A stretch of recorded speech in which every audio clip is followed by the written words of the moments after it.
Thank you very much, Mr. Speaker. Mr. Speaker, I rise in opposition to the rule and the underlying measure, the conference report of H.R. 2055. When presented with this 1,219-page funding bill, it's hard to know where to start. As a ranking member of the Homeland Security Committee, I choose to start by looking at how it will affect our nation's first responders and the communities they protect. This package, 10 years after the attacks of September 11, 2001, is a dangerous departure from the path we've been on as a nation to build up our preparedness and our response capabilities.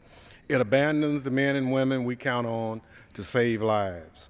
Since 9/11, there's been a general recognition that as a nation, we are dangerously unprepared for the emerging threats we face.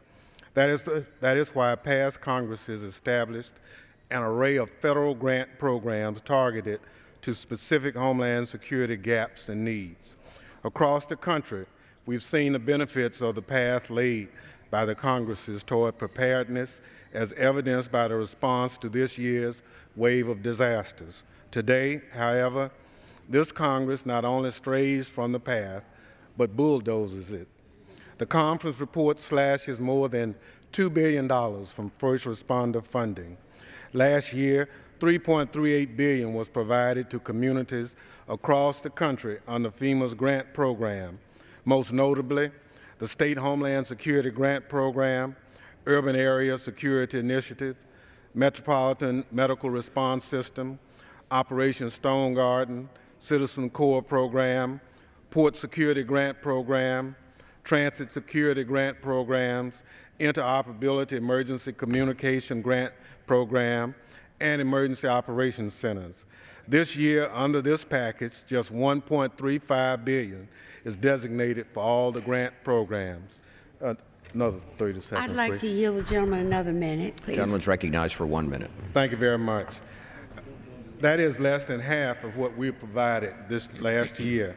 To make matters worse, this package punts responsibility for the tough decisions about funding levels for each program to Secretary Napolitano. The approach taken here should surprise no one. Tough decisions about funding have been punted throughout this session, and as a result, the Congress has moved from shutdown crisis to shutdown crisis.